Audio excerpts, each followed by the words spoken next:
ایک تو یہ ہے کہ جو اہل بدعت طبقہ ہے انہوں نے علم آدم الاسماء کلھا سے حضرت آدم علیہ السلام کے لیے علم الغیب ثابت کرنے کی کوشش کی اور کہتے ہیں کلھا، سب نام بتا دیے. تو معلوم ہوتا ہے کہ آدم علیہ السلام وہ عالم جمیع ما کانا و جمیع ما یکون تھے. یوں استدلال کیا تو ترجمہ میں ذکر کر چکا ہوں کہ یہ استدلال مبنی پر جہالت ہے، اس لیے کہ لفظ کل کی بحث ہو گئی کہ یہ کل استدراک عرفی کے لیے بھی آتا ہے اور استدراک حقیقی کے لیے بھی. یہاں جو کل ہے یہ استغراق کے عرفی کے لیے ہے، استغراق حقیقی کے لیے نہیں. نیز یہ کہ صرف نام جاننے سے جمیع ما کان جمیع ما یکونوں کا علم محیط ثابت کرنا یہ بھی اہل بدعت کی مزید جہالت ہے. تو یہاں علم آدم الاسماء کلھا جمیع ما کان ما یکونوں کی بات کہیں بھی نہیں. اس پر مفسرین حضرات نے بہترین بحث کی. ابن عطیہ المحرر الوجیز تفسیر علامہ ابن عطیہ کی ہے اور ابن عطیہ امام ہے عربیت کا بھی. سید محمود آلوسی بغدادی رحمہ اللہ نے روح المعانی میں ابن عطیہ کے کئی حوالے دیے.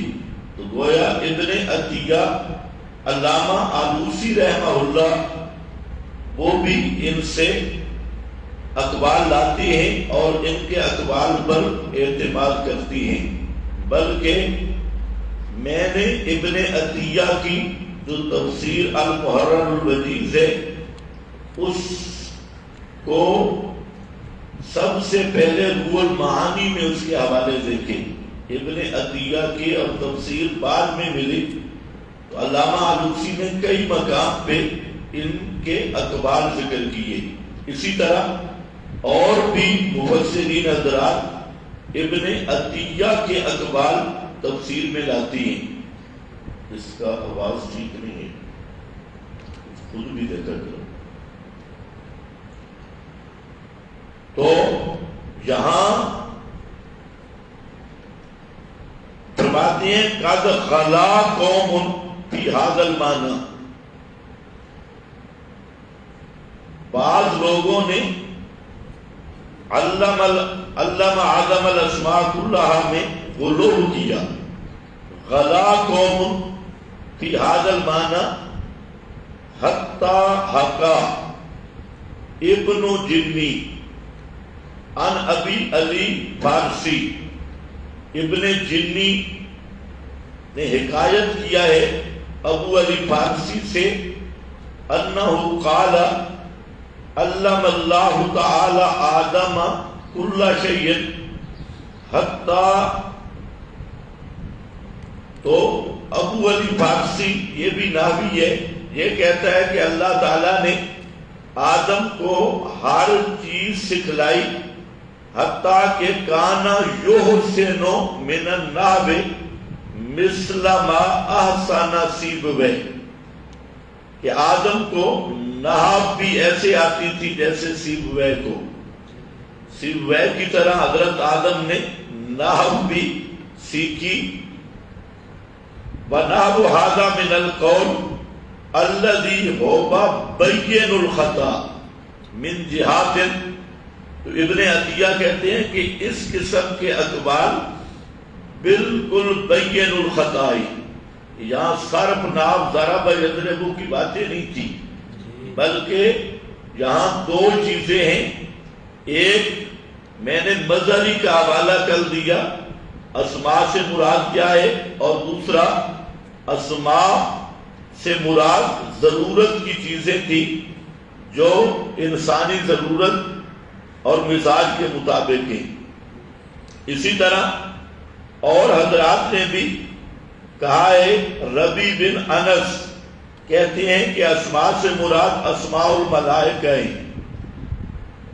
اور قال اہل التعبیر علم آدم جمیع اللغات ثم تکلم، کہ بعض اہل تعبیر نے کہا کہ آدم کو سب زبانیں سکھلائی گئی اور اس میں کلام کی آدم نے جتنی اولاد آدم کی زبانیں تھی وہ سکھلائی گئی. فرماتے ہیں قلت بہذہ الاقوال لیست بمرضیۃ عندی فإن مدار الفضل علی کثرت الثواب. تو فرمایا کہ یہ جو باتیں کہ آدم کو ساری زبانیں جتنی آدم کی اولاد نے بولنی تھی وہ بولیاں اور زبانیں سکھا دی گئی. پشتو، انگلش، اردو، یہ زبانیں آدم کو سکھائی گئی. تو کہتے ہیں یہ قول بھی پسندیدہ نہیں ہے اور یہ بھی درست نہیں ہے.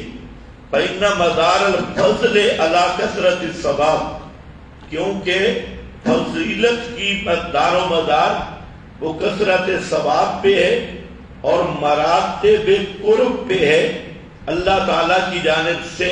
دون هذه الامور ولو كان هذه الامور مدار لفضله لازم فضله على خاتم النبيين فإنه قال أنتم أعلم بأمور دنياكم ولم يكن عالما بجميع اللغات.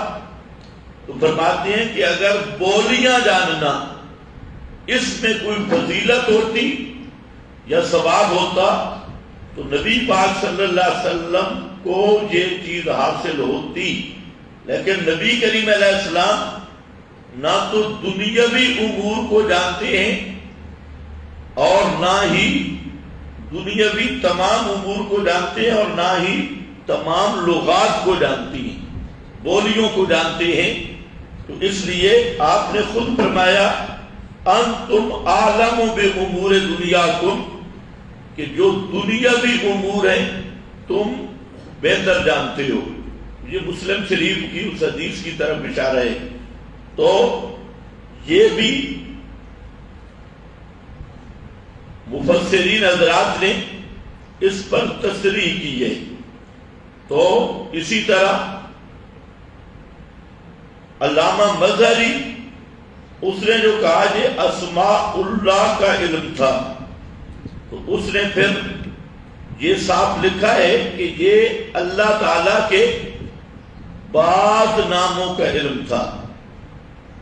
يدل على ان اللہ تعالی استأثر عنده ببعض الاسماء لم يعلمها احدا. تو کہتا ہے کہ احادیث سے ثابت ہے کہ اللہ تعالی نے بعض ناموں کا علم یہ مخلوق کو دیا ہے اور اللہ تعالی کے بہت سارے ایسے نام ہیں استأثر عنده کہ اس کا علم اللہ نے اپنے ساتھ خاص رکھا ہے اور کسی مخلوق کو سکھلایا نہیں.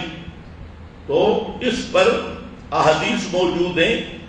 تو اگر دنیاوی بعض ضرورت کی چیزیں ہوں تب بھی جمیع ما کان اور ما یکون پر استدلال جہالت ہے، اور اگر اسماء اللہ مراد ہوں تو اللہ تعالیٰ کے بعض نام تو وہ ہیں کہ جو صریح حدیث میں موجود ہے. استأثرتا، نبی پاک علیہ السلام جب دعا کرتے تو یوں دعا کرتے کہ یا اللہ میں تیرے ناموں کے وسیلہ سے مانگتا ہوں. اور نام کون سے؟ آگے پھر فرماتے جو نام تو نے ظاہر کیے، اور ان ناموں کے وسیلہ سے بھی مانگتا ہوں جو نام تو نے کسی مخلوق کو نہیں سکھلائے اور ان کا علم اپنے ساتھ خاص رکھا، ان ناموں کے وسیلہ سے میں دعا کرتا ہوں۔ یہ حدیث اس بات پہ دلیل ہے کہ اللہ تعالیٰ کے بعض نام مخلوق کو بتلائے گئے، اور اللہ تعالیٰ کے بہت سارے نام ایسے ہیں کہ جو اللہ نے کسی پیغمبر حتیٰ کہ امام الانبیاء صلی اللہ علیہ وسلم کو بھی نہیں بتلائے اور نہیں سکھلائے۔ تو خلاصہ کیا نکلا کہ الاسماء سے مراد ضرورت کی چیزیں ہوں، جیسے جمہور مفسرین فرماتے ہیں، تو تب بھی ضرورت کی چیزوں کے نام ہیں، جمیع ما کان اور جمیع ما یکون نہیں۔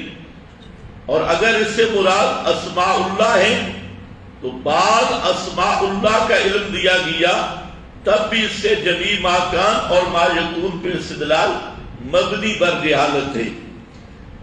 اسی طرح ایک اور سوال تھا کہ فرشتے